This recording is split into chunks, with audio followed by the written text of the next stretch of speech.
This is my itinerary from 2014. This was when I decided to book a one-way plane ticket to a city that I've never been to before. I didn't know what I was gonna do, to be honest. All I knew was that I wanted to make money and be successful.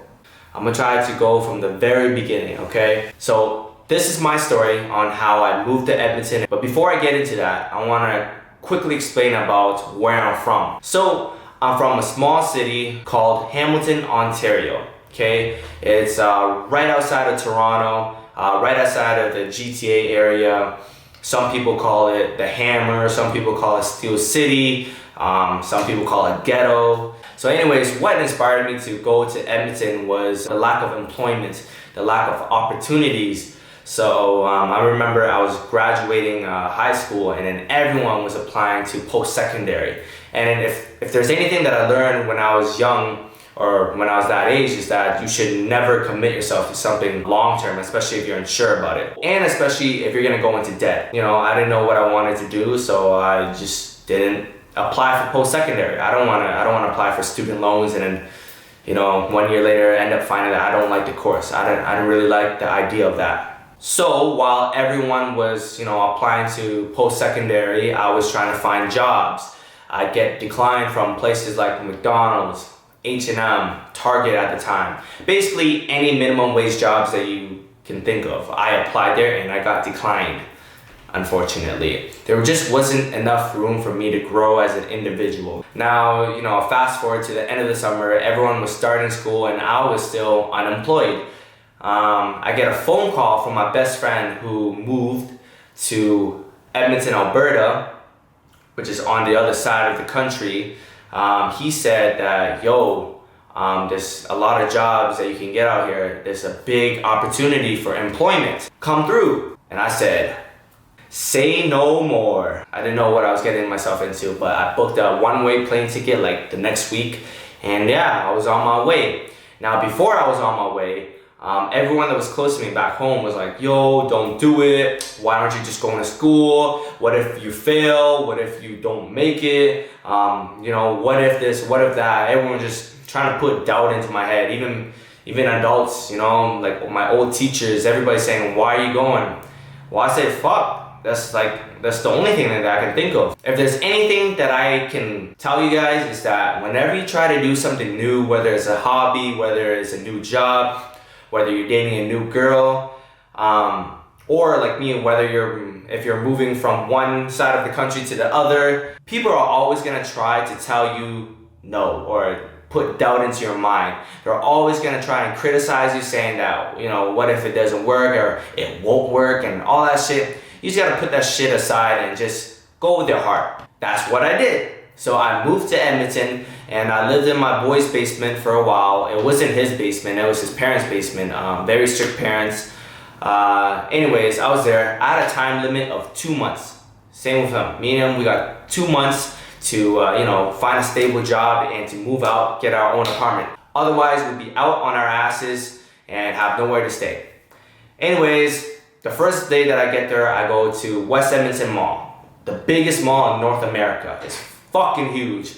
All right, I literally dropped a resume on at every store, like as if like I was at a strip club, just throwing my resume everywhere. And the next day, I get like a phone call from almost every single place. I was like, oh damn! Like, you know, I get a phone call from like Zara, I get a phone call from H&M and like places I got declined like this. And I was like, whoa, so many options. I was kind of like overwhelmed, to be honest.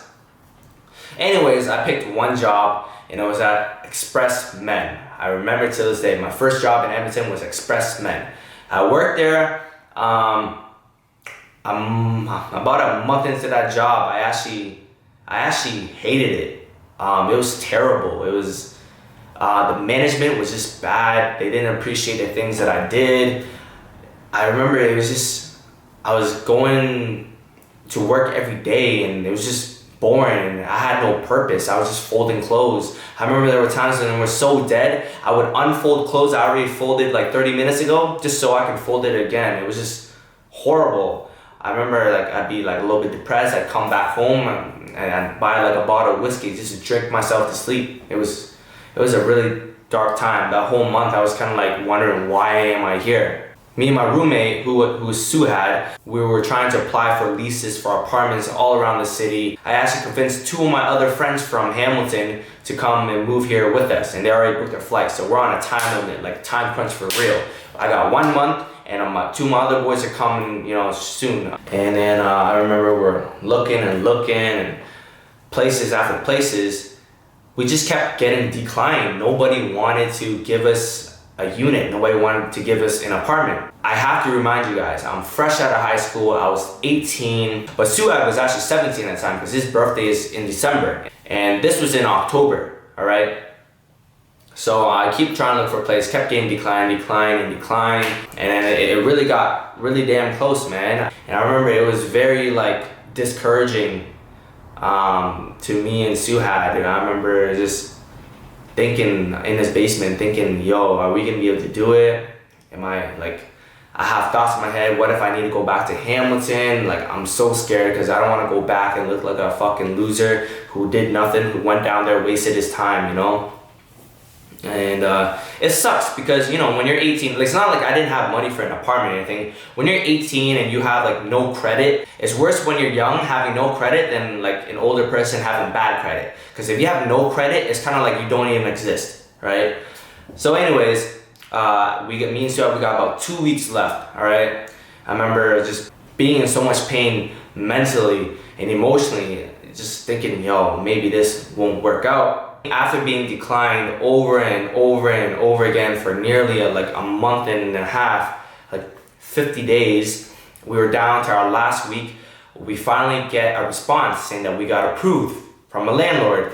And then it was a special scenario where he was moved to Atlanta for work. However, he still had the keys on him.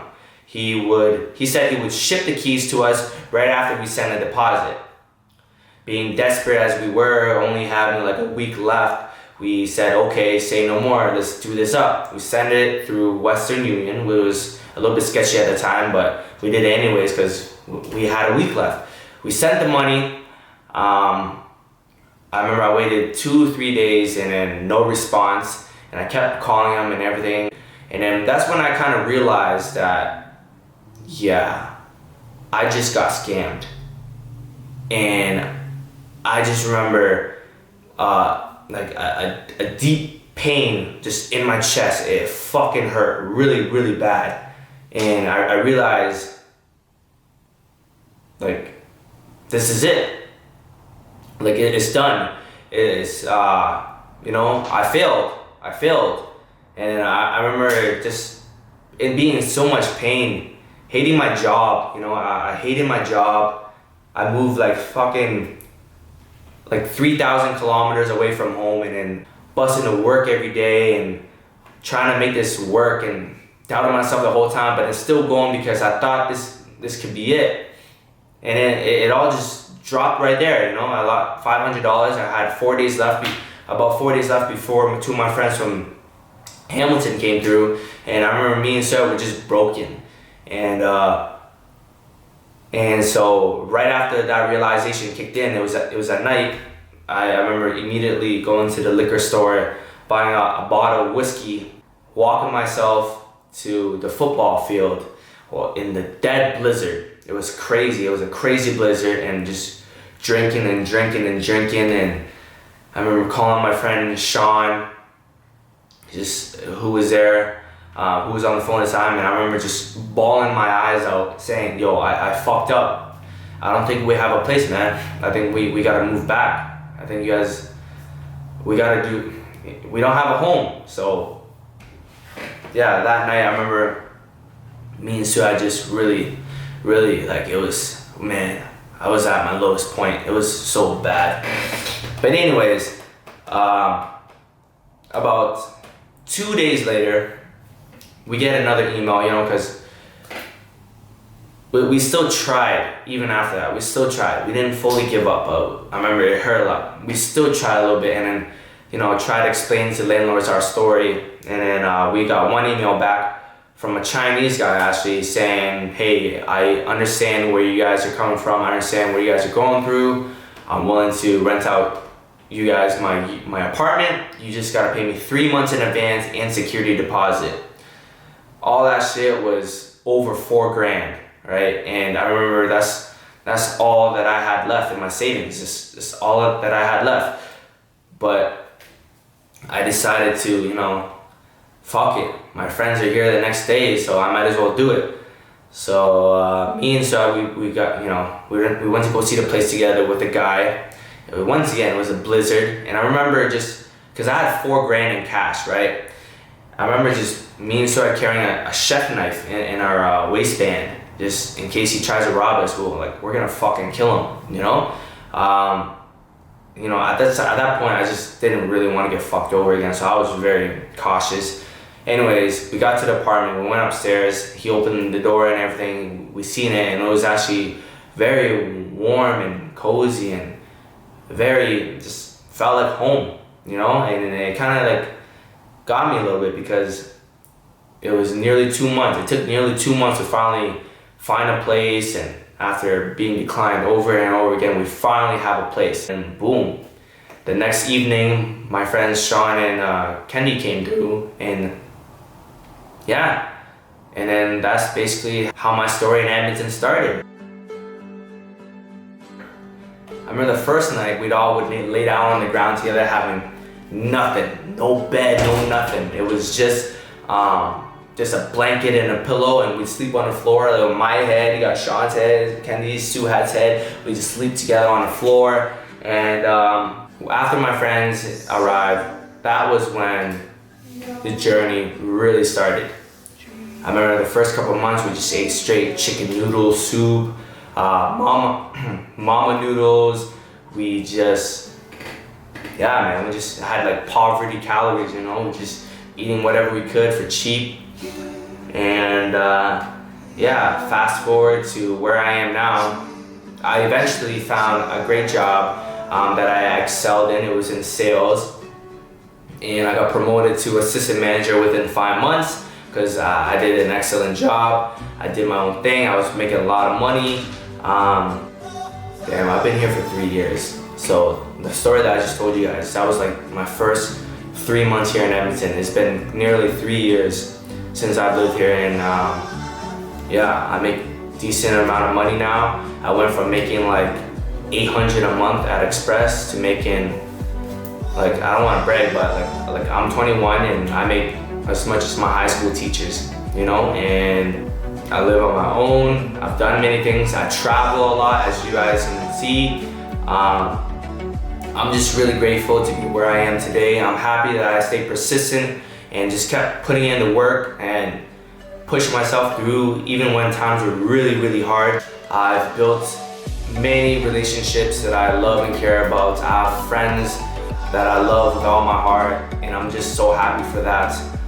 Now, I just want to end this video off just by saying that if it weren't for those experiences that I experienced, I wouldn't be who I am today.